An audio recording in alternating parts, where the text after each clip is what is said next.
Hi, book club members. I'm Jen. And I'm Carrie. And this is Warhammer 40k Book Club, where we read from a crag. This is episode number 154, and we are celebrating the long coming end of the Dawn of Fire series with the Silent King. Pour one out. We posted several questions on our website, WH40kbookclub.com, and we participation in our conversations via YouTube, our site, or Encrypted Vox channel. Spoiler warning. If you haven't yet read this book, definitely, you know what, I'm not even going to tell you to definitely check it out before listening to this podcast, as we're going to be discussing it from start to finish in great detail. This is one that you can probably skip. You can probably find a really great summary of it on Reddit. I'm going to keep it real. With that, let's dive in. Carrie, as always, did you like the book? I liked parts of the book. However, I would agree with that. I got to the end and I was like, so this series was a big fat old waste of time, wasn't it? Más o menos. Más o menos. Yeah, I agree with that entirely. I liked a lot of parts of this book, and the thing that sucks is I actually liked what are probably some of the worst parts of this book. But I got to the end and was like, oh, okay, so okay then. Like some of the people that I kind of liked, or that we've been with for a long time, either died or got put on ice. Major player characters basically end up where we already knew that they were going to end up, thanks to Dark Imperium, Knights of Macragge, Lords of Silence, the Carrion Throne. The Vaults of Terra. I always want to make it the Carrion Throne series. It's the Vaults of Terra. The first book is Carrion Throne. Yeah, Watchers of the Throne. Watchers of the Throne. Like, there's so many other books that Lords of Silence. Better, like that detailed all of these. And I did appreciate, and we'll talk more about this, I really appreciated how Guy Haley really tried to bring in all of these books into this series and be like, okay guys, this is when all of this stuff happens, and this is why all of this is important, and this is how the Imperium is finding out about some of this stuff. So all right, you saying that, yes, I did like that. Now I know where Lords of Silence and Knights of Macragge falls in the timeline, right? That's all before a Dark Imperium. Because I've been kind of wondering, why is Cato not second captain anymore? That didn't make much sense to me. Because he's been part of the Vitrix Guard for a while. I was like, but why? Well, this one explained why. And yes, and like, I just figured the White Consuls were done. No, they're not done. In fact, they're about to be reborn. Okay, cool. But I liked knowing, but you did kind of know that took place before Dark Imperium because of stuff Mortarian said. However, it was still just nice to see where that fell in place. But like Cato, it's nice to know that Cato Zacharias gets becalmed in the warp before the Dawn of Fire series, right? He's come through that trauma. Yes, we knew that Lords of Silence happened before the fall of Cadia, but I wasn't sure, like, if everybody did. The rest of the Imperium know it when it came to Watchers of the Throne, right? We get to the end of that book and Raskian gets presumed dead, right? Because he gets stuck in the Dark City or whatever that warp, the webway, right? But it's like, whoa, that's like a major plot development. So this finally addresses the fact that the AdMech is basically considering him dead, right? It did have a nice reference to Jecht.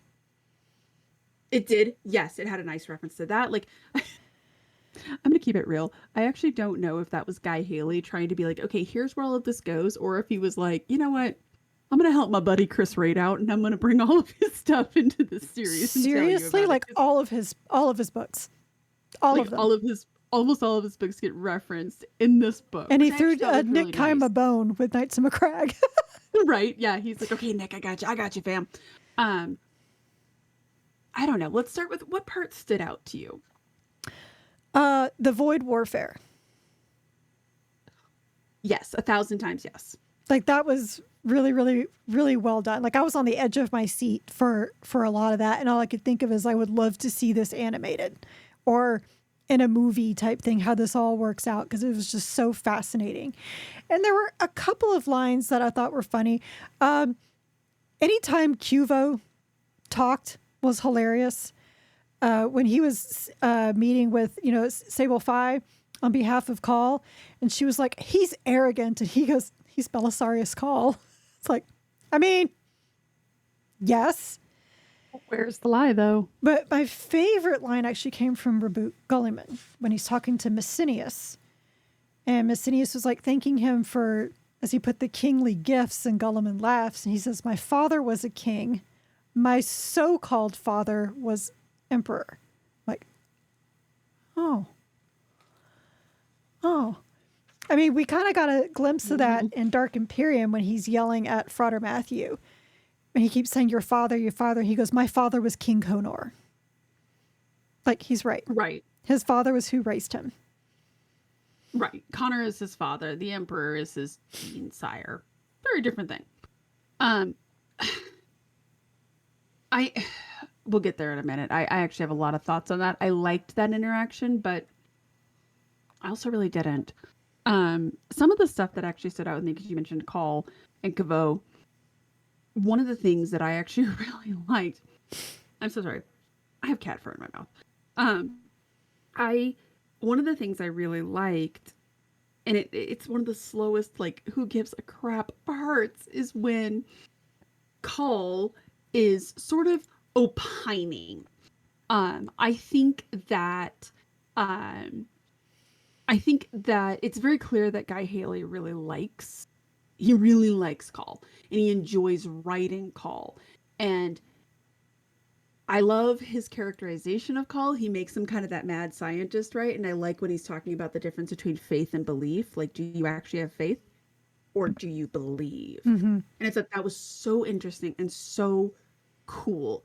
And additionally, I really liked when Van Lescus and Athege. I loved when Athege's kind of ribbing Messenius, right? I thought that was really fun and interesting. And then I thought that I really liked when Athege and Van Lescus kind of have their heart to heart of like, why don't we like each other?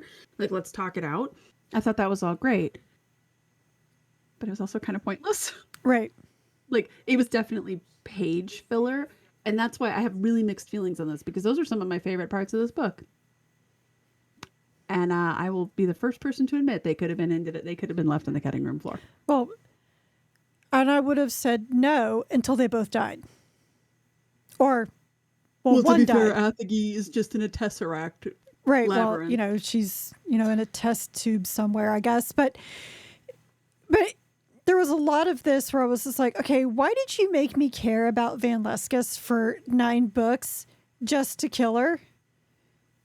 Yeah. And here's the, I'm going to push back on you there. I just used business speak. I'm so sorry. But I'm going to push back on that a little bit. We're going to dive into that.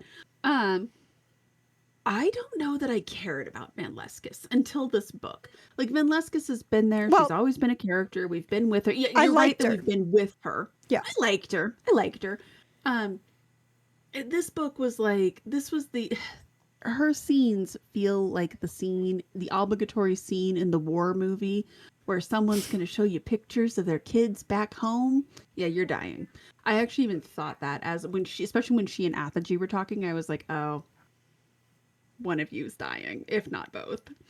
Because we're getting all this character development and all of this, like, oh, hey. And if the point was to be like, look, these people can be along for this entire Indomitus crusade, and they are cool, interesting people, they die. Yeah, we got that memo in the Warhammer 40k universe.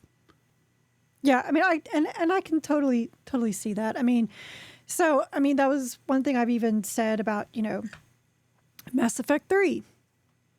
You go through that with all these characters, and then some of them have to die. Because but to me that was the point of, you can't save everybody. That was the point from your perspective. You personally can't save everybody. This, I had trouble seeing the point. You're right to show that, hey, these people die, but then why include little things like this? What does it even matter in the end? Right. And Van Lescus, I don't know, maybe I'm wrong on this. Maybe this is me being super cynical and shitty, but like, was there a big fan base for Van Lescus? Maybe there was. Maybe there were a lot of people who were like, who is this person? Really? It did feel like filler. I enjoyed it, but I think it could have been a short story. Like you could have Yeah. just written a short story about like, hey, did you actually were you kind of curious about some of this stuff? Not that I'm encouraging them to write more of the Dawn of Fire for God's sake, but I do feel like that could have been a short story. The scene with her and Apogee could have been a short story. Belisarius calls musings with him meeting. Oh my God, his name just slipped my mind. It starts with an H. But when he meets him and he's going through like all of his musings, right? I'm like, Oh, that could have been a short Hyax. story. Hyax, thank you. Like it's haiku. When he meets Hyax, it's kind of a, I don't know. Like that could have been a short story too. Just give me Hyax. I don't care about the backstory of Hyax personally. Really not that emotionally invested in him. I don't even remember what it was because that's how much it just was like, okay, whatever. That's fair. And as much as I enjoyed some of the first 200 pages, I would say to like chapter 24-ish, I am the first person to admit you probably could have cut all of that. Yeah, to me, the book didn't even pick up until around page 200. I would agree with that statement. 100% I would agree with that. Because there's a lot. I mean, because like right on. at that point is when Gulliman's like meeting with Messenius, and he's like, we're going to bring back the White Consuls. Okay, that all could have been in this nice exposition about the White Consuls, what happened to them, how he's a lone survivor, blah blah blah, of a Sabatine, and he's like, by the way, you guys are not going to be, fleet force. This is all kind of interesting, and the fact that this sets up for like any future people who want to play as White Consuls. You guys no longer have a planet. It got devoured and besmirched. Besmirched is what happened to it. So you guys are now, you guys are the Quarians now. Pretty much. Them nomad. and the You're Imperial like Fists who where do they come from? Or the Carcharodons. They are now a nomad predation fleet. Like y'all are just gonna go off and do. And that's actually kind of cool. I do like that because again, I do feel like it was kind of him high-fiving Chris Wright to be like, dude, I got you, fam. Mm-hmm. But I think since everybody knows how much I loved Lords of Silence, I actually really did like that he's like, oh yeah, you remember that one time that the Lords of Silence devoured or besmirched? They squatted on and they literally did squatters' rights on this planet. Pretty much, yeah. Oh, by the way, here's what that means for the future, and here's why the White Consuls are fine. If you've been wondering what's happened to the Consuls, don't worry about it. We got you. I liked that. I actually didn't. I thought they were just done. It's kind of like what Guy Haley did with a bunch of the watered down chapters from the Blood Angels. Just they got devoured. They did, Carrie. one by one. They got devoured. The Consuls got besmirched. Yeah, I thought that was fine, but that also probably could have been shorter. I don't know. I didn't love Messenius in this book. He's very. I did. I liked him. I liked some of his scenes, but overall, I did like that he's like, ugh, these Primaris Marines have no sense of humor, and they are not personable. And I'm like, have you talked to you, bro? Except for when he was with Apogee. Basically, when he was with Apogee, I really liked him because we got to see that he's responding to her ribbing him, and he's just kind of like, okay, drunk woman, right? Like, fun, right? But yeah, but I kind of treated a lot of that like the same way how Cato was trying to talk with Colquhoun, and Cato is finally just like, dude, I get it, you don't like me. But I don't care. Okay, let's talk about Colquhoun for a second here, because this is another piece that I was like, Mr. Bitter Angry Goldman. Yeah, but here's the problem, is that we've already read the third book in the Dark Imperium series. So we know that eventually he's like, whoa, wait. Maybe there is something about this Gulliman man. His heart grew 3 sizes that day. Exactly, right? He had to request, I don't know, maybe Bob's not so bad. So this constant retreading of Colquhoun, Colquhoun doesn't trust him, and maybe he should die, and oh man. Okay, we get it. We have seen this in so many books. I understand. So it felt like a lot of wasted characterization. I guess, except that this was like the first time though that we got to see Gulliman actually being in action, and Cole Kwan is just like, "What the hell are you doing?" That was interesting. That is true.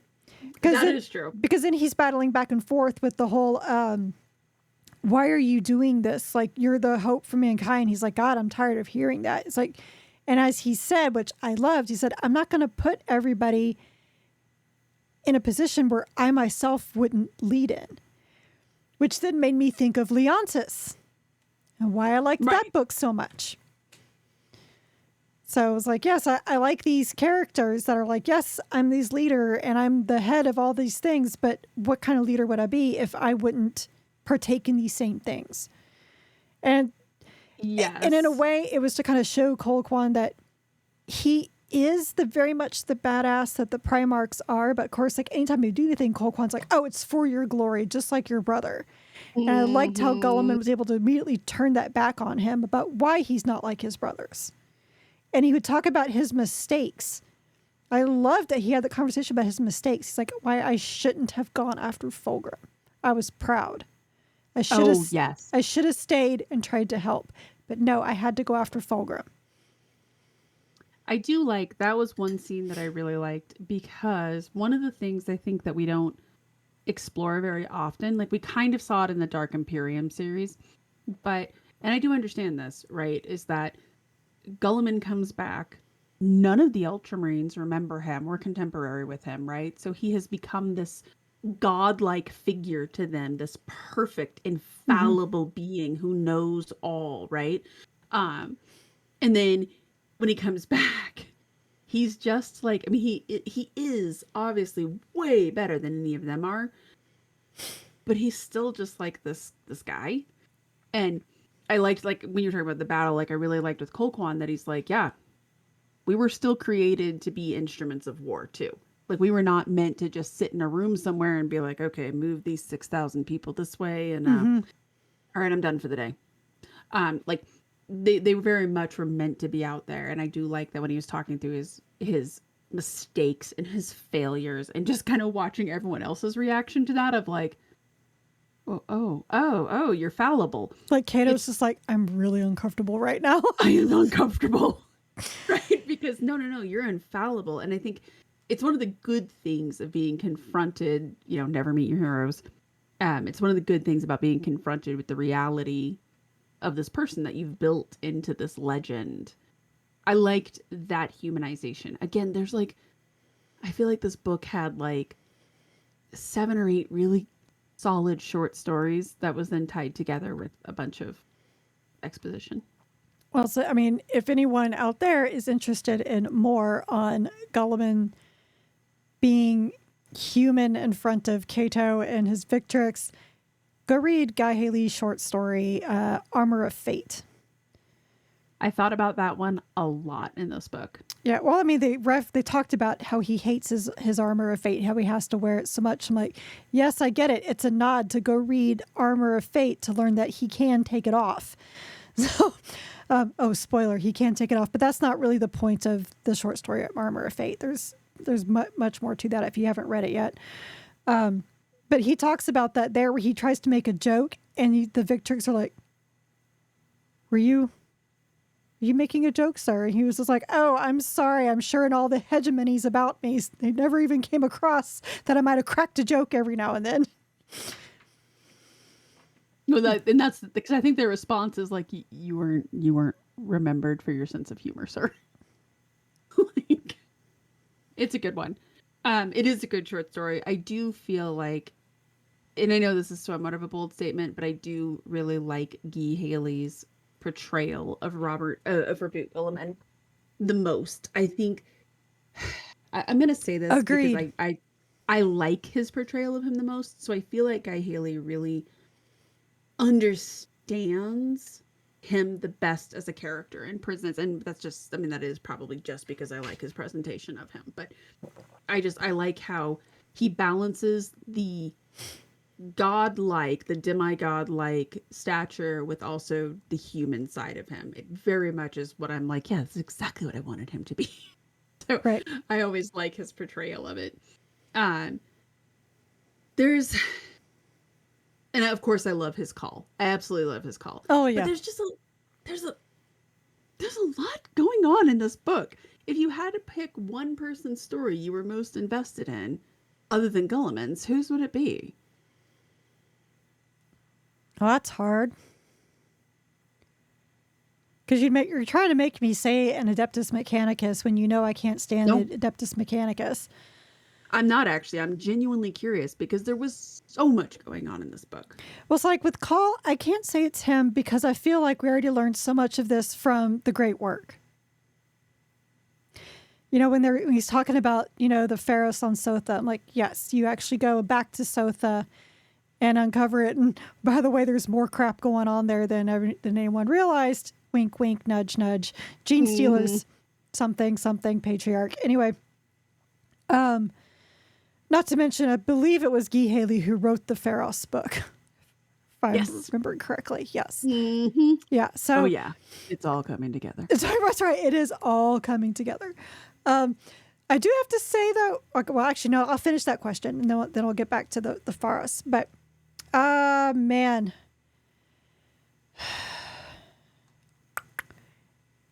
You know, honestly, maybe Kato Sicarius a little bit more in how he's feeling because they kept talking about how he changed. I'm like, well, I bet being becalmed in the warp will do that to you. But he's not the same. And that, like, Basinius was talking to him about, like, oh, and when you came back, you like totally saved this world. And he's just like, yeah, it's what I do. Where before this, I think he would have been much more, you know, fanning his feathers like a peacock, right?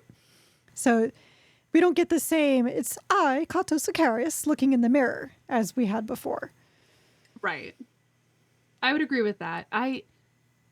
Here's my sort of theory on this, and this is probably just from my own personal reading experience on this, is that there was a lot going on.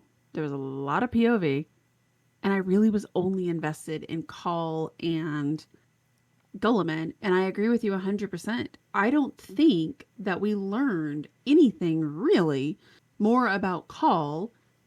We already saw most of his stuff in the Great Work or in Fall of Cadia. No. Yes. On that. We're going to come back to that in a second. But what the other Gene Father? Oh, I forgot about Gene Father. You're right. Which is also written by Guy Haley. Are you picking up on a pattern here? This was the Guy Haley and Chris Raitt show featuring Nick Kime. I'm going to keep it real. I'm here for that, though. Like, 100% here. I'm here for that. Because I love Chris Raitt. I do think, though, quick question on that. So at one point, they're talking about how Acadia Call is reminiscing when he's talking with Hyax. He's like, oh yeah, no, you know, I've worked with a couple of the Necrons. I've actually talked with them. And I was like, yeah, you have. And Gene Father, and he's like, yeah, you know, to help prevent the fall of Cadia, I worked directly with Trazyn.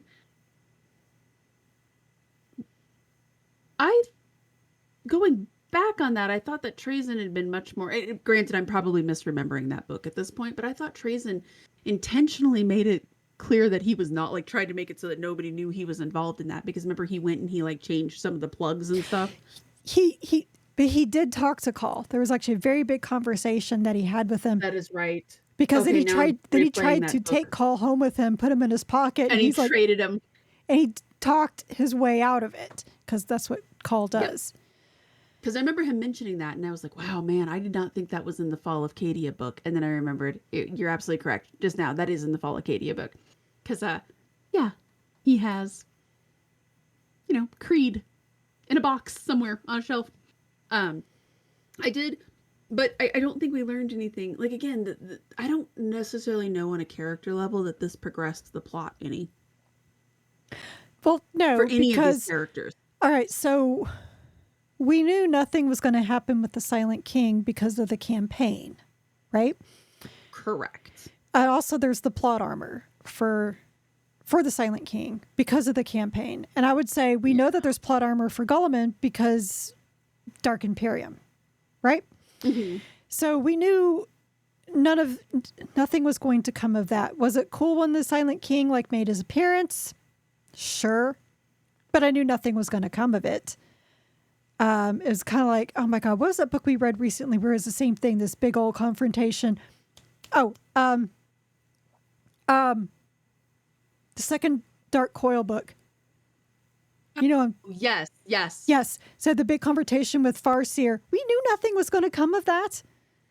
Yeah. So Exactly. right. So, so it's kind of, so that's what this, is kind of like, it's like, okay, it's cool he showed up, but nothing's coming of this. We know that Reboot is escaping because I've read Dark Imperium and I know there's the campaign.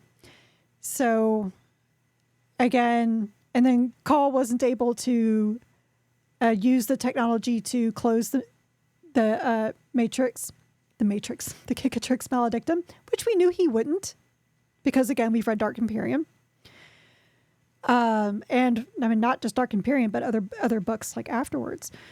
So there was a lot in this book, and I told you this today, that it felt very much like Star Wars Episode 3, where you had George Lucas going, see, I knew what I was doing this whole time. See how this is all coming back, and it ties in with Episode 4 of Star Wars, that my kids call it instead of its proper name, Star Wars. We do not call it A New Hope. No, it is Star Wars. I'm sorry. That was just Star Wars. Yes, exactly.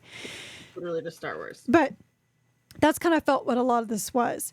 And at the same time, it was like this did not link anything with Hand of Abaddon. It didn't even tie in anything with Abaddon. So I feel like now that whole thing with the shards, what was the point of all this? I'm not seeing a point of Dawn of Fire. Okay, let's get into it. I was going to save that for the end, but let's get into it because I do feel like it's really, and I am going to go ahead and apologize, or not apologize, maybe warn people a little bit that like this one's going to be a lot of meta commentary, because the Dawn of Fire was already kind of a spicy topic, right? When they were like, oh yeah, Dark Imperium, nah, that doesn't take place 100 years later. It takes place in the Indomitus Crusade. And we're going to like show you the whole Indomitus Crusade. And guess who's the feature of the Indomitus Crusade? The Necrons. And Chartreuse, anyone? As it's literally glowing behind so my now we know shoulder to that remind that book, the Chartreuse book, takes place immediately after this when Dark Imperium is going on. Correct. And that's, I think one of the things that we've talked about a lot is, let's look at Horus Rising, right? Dan Amnett, like Salt Bayed a bunch of ideas, right? Like a bunch of avenues where chaos could get in, a bunch of ideas for like what could happen in the future, how the heresy could go. And a lot of them got dropped. They kind of went back and picked up some of them, but initially they got dropped because they were like, this is a shorter series, wrap it up.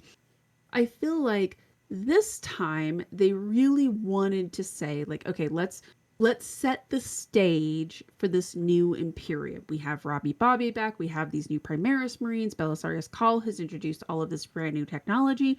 Chaos be moving because of this whole, rift in the galaxy thing.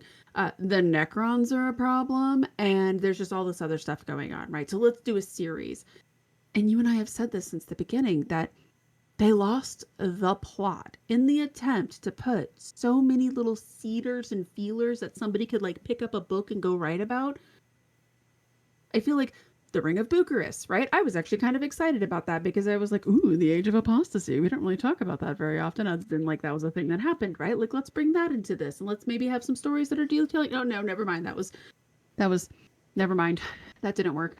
Okay, Gulliman having to like go and basically rally all of the troops, right? Rally all of the other space. No, we're just going to show him doing that with one Space Marine. We don't really care much about that. Okay, let's talk about like the other factions. We're just going to talk about the Night Houses, and that's kind of basically done now. The Shards of Erebus. Well, I don't know. Actually, the Shards of Erebus. I don't really know that those matter anymore. It's the Necrons. We're back to the Necrons. Isn't everybody excited? There's more Necrons. Even though we hadn't talked about the Necrons the entire Dawn of Fire series, and then it ends with them. Like I kind of had whiplash. I want to know what the planning sessions were like when they planned out these 9 books. Like, what was? I'm going to back up even further. We did not need these books at all, and I'm going to say. You want to talk about books that lead up to the Dark Imperium? We already had them. We just listed them. The Vaults of Terra, Watchers of the Throne, the Indomitus book behind you, Lords of Silence, Knights of Macragge. Knights of Macragge. Like, We had here's all the thing. this. We could have taken need this. We didn't. And here, guys, I know I And think I've none made of this it argument matters. before. Literally, none of it matters. None of it matters. And I'm gonna make this argument. I've made this argument before, but I'm gonna make it again for those who are new here. One of the things that I've always said was George R.R. Martin's most brilliant thing in the Song of Ice and Fire is that the Song of Ice and Fire takes place decades after Robert's Rebellion when they kill the Mad King. That means that George R.R. Martin has like a 20 or 30 year period, probably it's like 20 years, that he can say, oh, do you remember that one time that this happened during the rebellion? And everyone goes, oh, dang. Right? Like we as readers are like, ooh, that happened during the rebellion. That's interesting. With them setting the Dark Imperium series 100 years after the Indomitus Crusade, they then had this playground, I'm jerking my thumb towards the Indomitus Crusade, where you could have just been like, y'all want to see a battle that happened during the Indomitus Crusade? Yes, we do. Please show us more about this. This was the Necrons? Oh my God. Like, you could have absolutely had this world where like, those name of those books. Oh my God. I really like the author too. Nick Crowley did them. Twice Dead King and Twice Rain Dead King, and Khazar-Ken and all of these Necron books really could have been set during the Indomitus Crusade, and we could have been like, look at these cool things that are happening that didn't necessarily need to have Gulliman in them, right? Because there's a lot of stuff going on in the universe right now, and it's like a little busy. Belisarius Call, the great work. Like the list goes on. And I think that was like my biggest disappointment with this one at the end. Yes, I understand Guy Haley had to tie a lot of things up in a bow. And I know that was hard considering what a freaking mess this whole series was. And I feel like he did do it the best he could. And I'm not going to sit here and say that there weren't parts that were great. Because again, like the Void Warfare, holy cow. I felt like I was reading Galaxy in Flames again because I loved that book. No, that one in Flight of the Eisenstein. Holy cow. Some of the best Void Warfare books right there. I agree. Like, this was phenomenal. But then to get to the end, aside from the fact that they use a frickin' Deus Ex Machina, the end. Anyway. Yep. Yeah. And that the literal last line is, how do we live in this new Dark Imperium? Right. Like, the literal last line is this Dark Imperium, which I'm like, what books come next? Is it the Dark Imperium? Is that what comes next? Sorry. It just that kind of irked me. So I was like, Fleet Tertius wiped out, right? It's gone. There was no point to any of this. I felt like we had to go kill all these people because they don't exist anymore. And in the current in the Dark Imperium and everything else. So what was the point? And no, I don't want to hear that the point was to tell these individual stories with this because I don't buy that. Horus Heresy did it and it was terrible. It was absolutely terrible. And yes, I read all 54 books. Yes, I am the problem. And I can tell you right now that could have been cut down so dang easily. oh, absolutely. And this series could have This series could have been a trilogy. Oh, it could have been a trilogy. Easily could have been a trilogy. I understand. Here's the thing that I think that, and again, I get it in theory. Okay, the first book, Avenging Sun. Sure. I don't know what's behind me on the shelf. I've got The Siege of Terra and Dawn of Fire. Anyways, yep, they're right here. You want to sit here? Yay! See, those are mine behind right there. Lion Cat. The only reason why I know it is because this is Dark Imperium right next to it, right here. Hey. Okay, so I understand if you're like, look, we do need to have a book that kind of details how everyone reacted to like the new unveiling of these new Space Marines and this new technology. Sure. Here's the thing though, guys. We've seen that in a lot of books, like in Apocalypse by Josh Reynolds. That's one of the major things is this idea of like, man, these Primaris Marines are kind of strange, right? Devastation of Ball. Devastation of Baal, the Fist of the Imperium, the book that we've all memory hold with the Psyker Imperial Fist. That's Even a book that's all Shroud of Night. Shroud of Night. The Knights of Macragge. That's a great book that Yeah. deals about like, hey, this is kind of how these guys are. We're looking at these guys a Spear of the little Emperor. askance. Spear of the Emperor. Oh my god. Oh my goat. Anyways, but like we have these books that detail that. So again, going back to my Martin comparison, all these books that can go in and fill this in, right? And then you have this idea of, okay, well, we need to like show like what it's like when Gulliman actually goes and visits specific chapters. Okay, we can do a lot of implied there too. We've got the Dark Angels book by, oh my gosh, I just totally spaced the Phil book Kelly? that we really, War of Secrets, yes, Yeah. by Phil Kelly, right? That's a great book Great where they're book. like, huh, we we don't trust these things and we're not really that keen on the way Gulliman presented it to us. Right. Sorry. Again, going back to Spears of the Emperor. Spears of the Emperor really deals with how he's getting these Primaris Marines out to people, right? There's all these books that we can talk about that deal with that. Okay, how does he sort of deal with the Imperium at the large? The Watchers of the Throne series. It's literally nothing but politics with Yes. Gulliman. Um, and then we have like all like those are really the only ideas in here, other than a few of the crusades. Like you could have just written a Gathalamor crusade book without having tied it into the rest of this.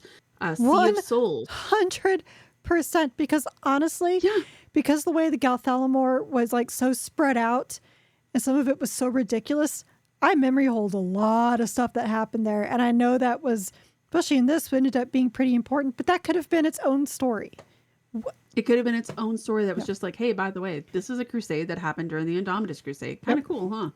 And I'd have been like, you betcha it is. Totally could have taken out the Iron Queen. Oh my God, that book, so bad. I'm not apologizing for it. I'm not apologizing for that either, but bear with me for a second. For those people who actually did like that book, you could have just had it as a standalone book about, oh, by the way, this is how the night houses are reacting to Gulliman being back You and know what? somebody being a central figure to come back in and rein them in. That would have been great. Like the problem here Standalone is book. the problem here is how they presented these books. If they Yes. wanted to present them as here is how certain areas of the world are reacting, that's one thing. If they wanted to present them as here are some crusades that are going on, that's another. The problem is they tried to mash some of that stuff together and it didn't flow. It wasn't cohesive at all. 100%. And so what you ended up having was then some people chasing after these different MacGuffins. And look, if like Sea of Souls, let's be honest, Sea of Souls was just kind of a bad, like Chris Raitt, I think, understood the problem, Yes. but his solution was not necessarily the right solution. Like if you just wanted to write a badass void warfare book, just go off and do that. Like none of these needed to be under this central banner of, hey, here's what happened in this world after Gulliman woke up. It just, and especially for it. So in here, we keep talking about him tying together all these loose ends. Nick Kime basically did that in Hand of Abaddon. Right. He basically came through and was like, okay, we have all these books that came before me. Here's the stuff you don't need to worry about anymore. And here's the stuff that's going to be plot relevant going forward. But then this book comes around and is like, okay, we're going to tie up everything for you. And tie it Necrons. to Dark Imperium. But he like his almost feels like I feel like Abaddon, Nick Kime, Abaddon spoke through him. Nick Kime tied together all of this series. Guy Haley really took this book to try to tie it into the rest of the world and the rest of the stuff that's going on. But it also it made it feel really disconjointed. And I will say this right now, if I was a Necron fangirl and I was like really excited about this book because it was going to have the Necrons in it. Yeah, so I have to say, so the actual cover of the book, while beautiful, oh, it is beautiful, is misleading. It is highly misleading.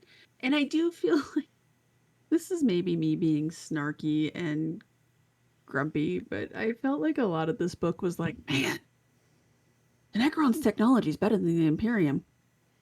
Which we knew that. Really? This is new information.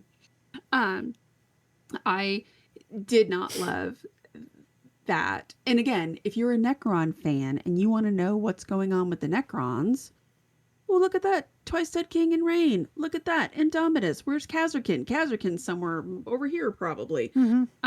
There's the Infinite and the Divine. Yeah, Infinite and Divine, yeah. Which, granted, the Infinite and the Divine, that doesn't really have anything to do with the Indomitus Crusade. But it is, like, there's, no, it's a standalone delight, though.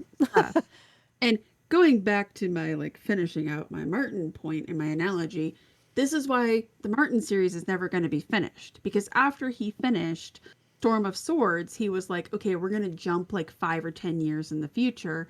But then he said that when he was looking at it, he was like, huh.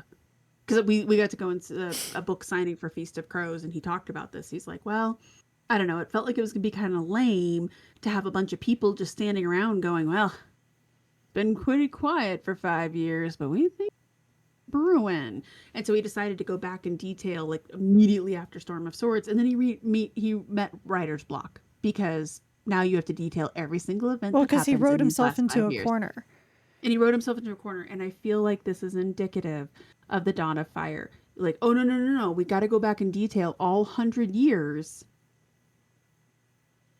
That actually is a big ask. Let's make it 10 years. And we'll have these books. And I don't know. Like, again, so frustrating. They could have left it at 100 years and had these individual stories just kind of scattered throughout. We could have had this be different trilogies, right? 100%. Trilogies of how the different factions, like the Iron Queen, you know what I mean, all the different factions, how they are reacting to. Then we could have had like a Hand of Abaddon trilogy about what are they doing over here. Would have been fine. Would have been totally fine. I wouldn't have gotten as angry about the Shards of Erebus. And honestly, the reason why I got irritated with the Shards of Erebus is because, one, I really hate how much Abnet made that a thing in Horus Heresy. I thought it was such a Deus Ex Machina. The Deus Ex Machina was something that the Greeks used to be able to end the plays. That's literally the point. And I hate the fact that it's become a thing in modern literature. That's my rant. I will even say this to the Greeks.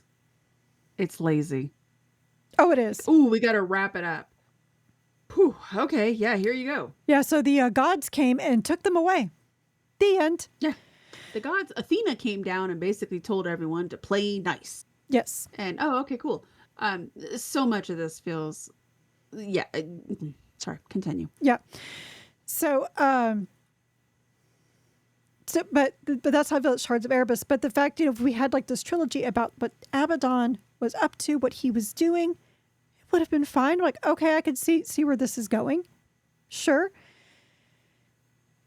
But to try to make this all under one banner was such a mistake. And I think it cheapened these books as we are all trying to figure out, how does this all fit together? Because even if you take what we were saying, where the hell does Wolf Time fit in? It doesn't. It doesn't. It needed to be its own separate book. Like, Gav Thorpe, look, I hate that book. But Gav Thorpe could have just been like, y'all wonder what happened when Gulliman showed up to talk to the Space Wolves? Some people, yes. People who like Gav Thorpe would have been like, I kind of do, actually. Well, I mean, and that's actually a very valid question, because the Space Wolves would not be very cool with this idea. And so, yeah, no, I'm not saying it's not a valid question, but like, yeah, but again, my point is, like, it would have been like we're saying, it's a valid question. That's a great idea for a story, but not as part of this, which again, I think is what we were talking about, because like Avenging Sun was like, this is how the, Terra is reacting to Call's inventions and blah, blah, blah. Then Gate of Bones. Yeah. The Thalamor Crusade, everyone. Oh, and by the way, let me introduce the magical MacGuffin of the Indomitus Crusade to you. There's the Ring of Bucharest that we're going to toss out. And then it brought in, and then the Wolf Time's like, well, this is how the Space Wolves are reacting. Okay, I guess that kind of makes sense.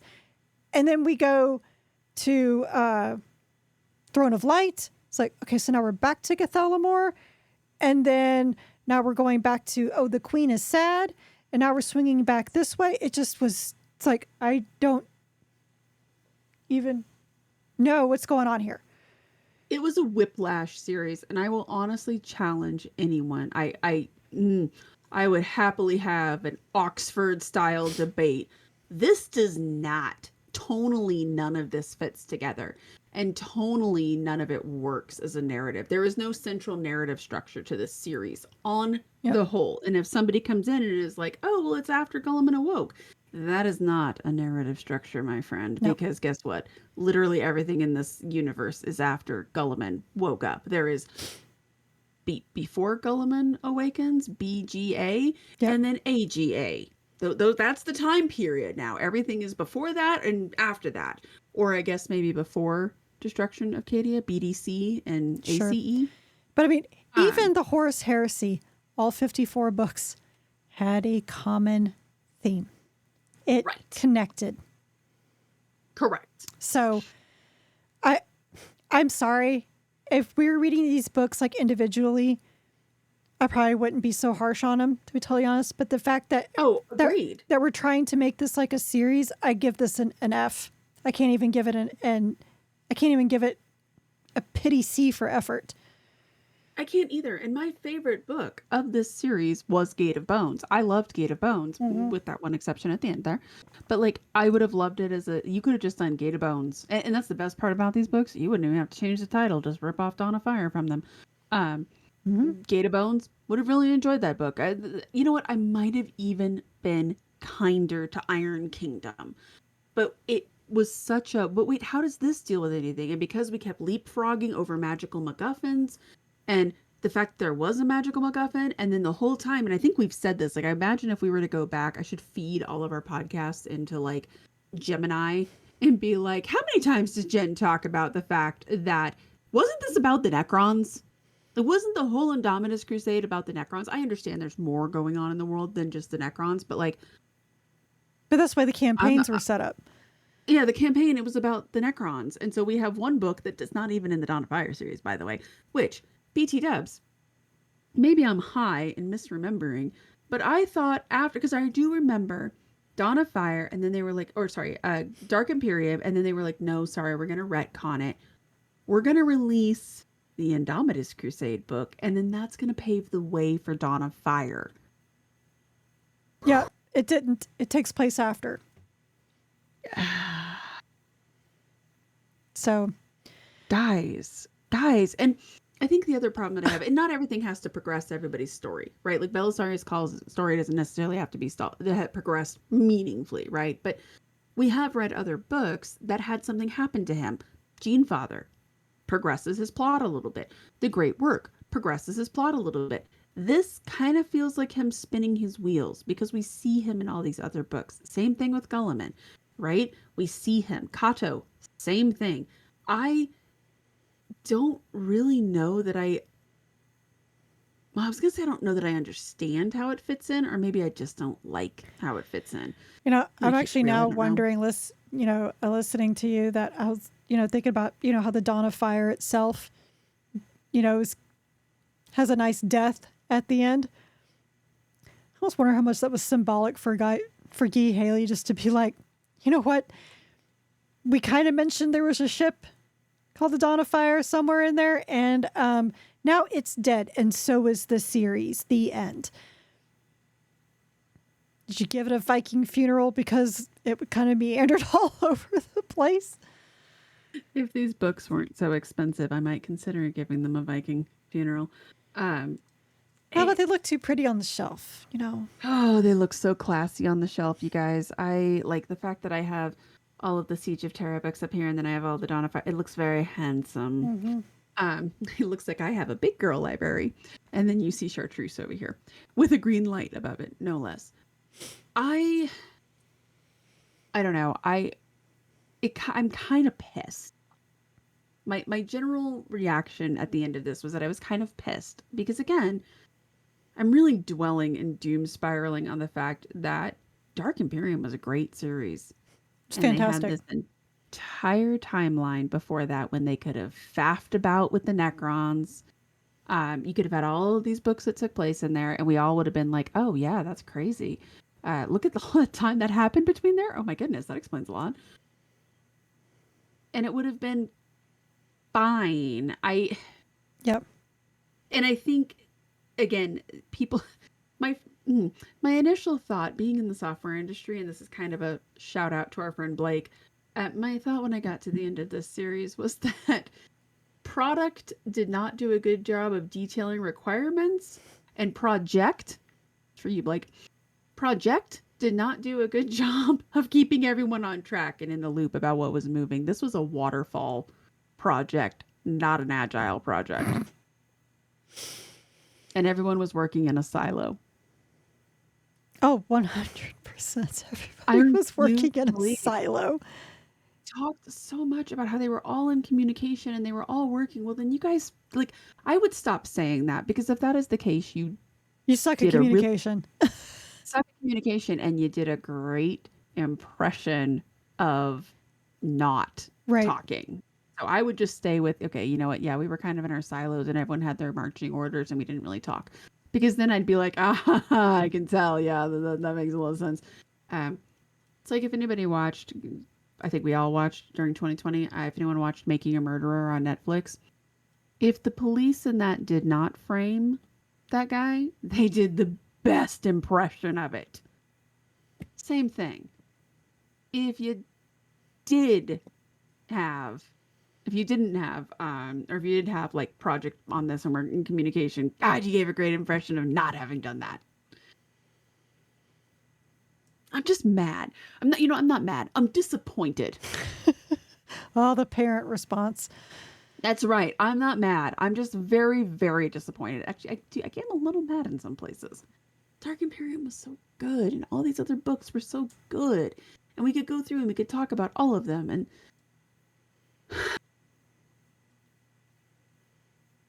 I mean, yeah. I mean, we had such high hopes, and then they got dashed to the ground around 4 or 5. And the thing that frustrates me is that I don't feel like the Black Library actually has a very good vision for what comes next now. And part of that is based on the fact that we're not really hearing a lot about new books coming out. I have Void Exile sitting right here, right? Void Exile is fun, and that kind of takes place off in its own little world, right? The Gosgal Thraka book that just came out. Okay, yeah, the Mad Doc one. Yeah. Yeah, so the Orc book from Mad Doc Thraka. Anyways, everyone's following my chain of thought here. But that just kind of takes off in its own way. That's fine. But what comes next now? I don't have a great feeling for that. And I don't have a great, maybe it's because the coming soon page is gone. The coming soon page that they updated once a year, whether they needed to or not. So, all right. Here's an idea. Now that Dawn of Fire is over, can we get back to the current world where we have the lion awake too? Oh my God. Okay, I was just thinking about that the other day because I was thinking about how much I really enjoyed Mike Brooks's Lion book. And I was like, oh man, do you remember when the lion woke up and came back to the universe? No? Right. It was a campaign book, or not a campaign book, but a codex. 2023. I don't remember, but it was 2 years ago. So yeah.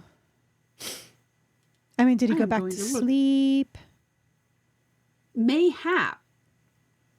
That is, I am gonna, Mike Brooks. When did we do that? Oh my God, there's the big deck. Yeah, that was May of 2023. Yeah, I knew it was 2 years ago. 2.5 years ago, friends. Come on.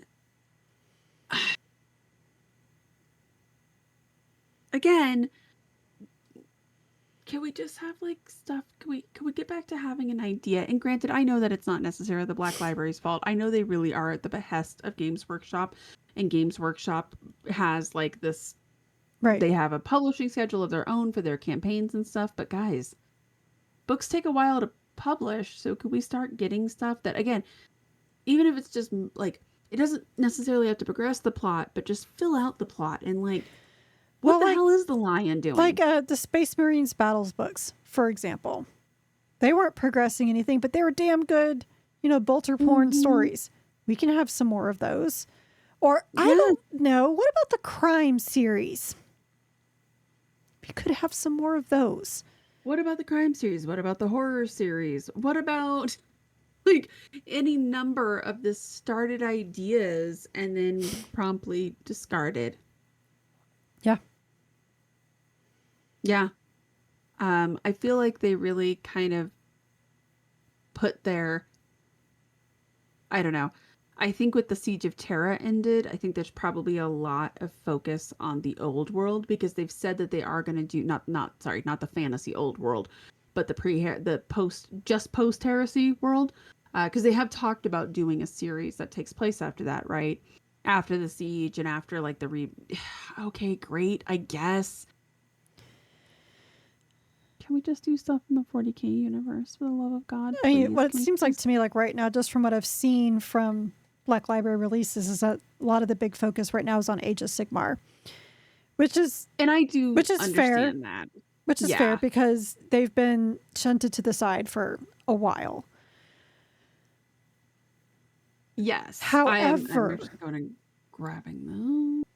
Where was it? and I don't need like some big new series coming out. We don't need to have like the Space Marine Battles series, right? We don't need to have like these 40 books of these random battles. I don't need to have like a bunch of trilogies. I don't need to have a series of 9 books. Just anything that is going on from the worlds of the campaigns. That's what this stuff used to be. Was books written like kind of detailing some stories during these campaigns, like the Indominus Crusade, your Chartreuse book. That is exactly what it was. Oh my God, totally blanking. Robbie McNiven wrote one. It was either Sons of Russ or Legacy of the Wolfen. One of those two. That was taking place in that campaign when we had the Dark Angels decided to, while Magnus was attacking Fenris and the Dark Angels came by. I was like, what's going on? Can we stir the pot just because we can? Don't look in our closet. What you guys got going on here? We are our business, but your business is our business too. Yep. Yeah, they did a really good job of that. And I think the other thing reason that I feel like the Black Library is a little directionless right now. Look how many books they are republishing in a special edition. Assassinorum Kingmaker. Loved that book. I'm Why We Can't Have Nice Things. I'm going to buy that when they release the special edition. But that's an old book is old.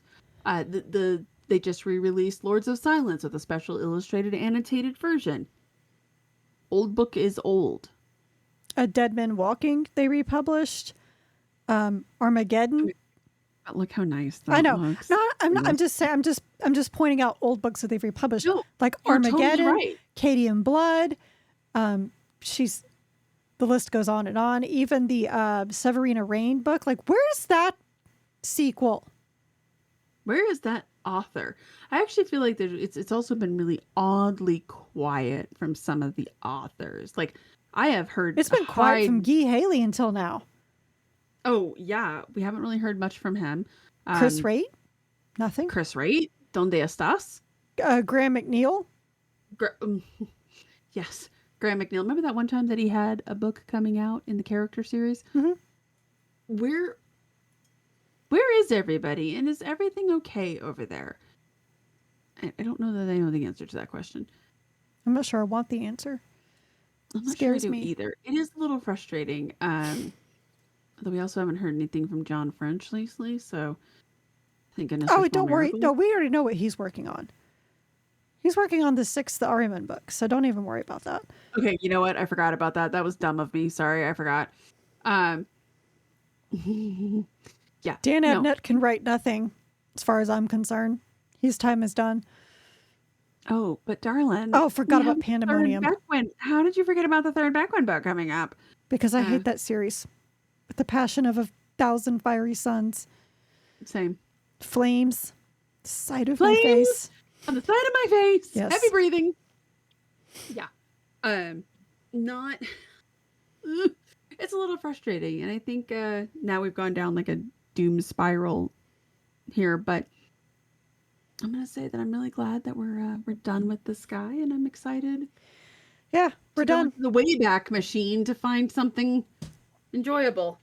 Well, we actually took it to a vote because there is a new book coming out, but it hasn't been released yet. A new Astra Militarum book, which I'm actually kind of looking forward to. I have enjoyed the Astra Militarum books, but the other one, so we put it to a vote in Discord. So this is just another reason why you should join our Discord, because they actually can vote what book we're reading next sometimes. So I asked about the one book that released. It's actually, I have it right here. It's a Paragon of Faith, which is an anthology of nuns with guns, like 2 novellas, right, and some short stories. Or one that's been recommended by a bunch of our Discord people, Baneblade, by, again, the venerable Guy Haley. And that one won the vote. So that is what we are reading. See? Isn't that nice? Right there. Final Deployment. I had to go back and check in my email to see what the name of that book is. Final Deployment is that one that's coming out soon, hopefully. But yes, I am excited to read Baneblade. I have a physical copy of it. I know my husband read it when it came out originally. We have the paperback somewhere.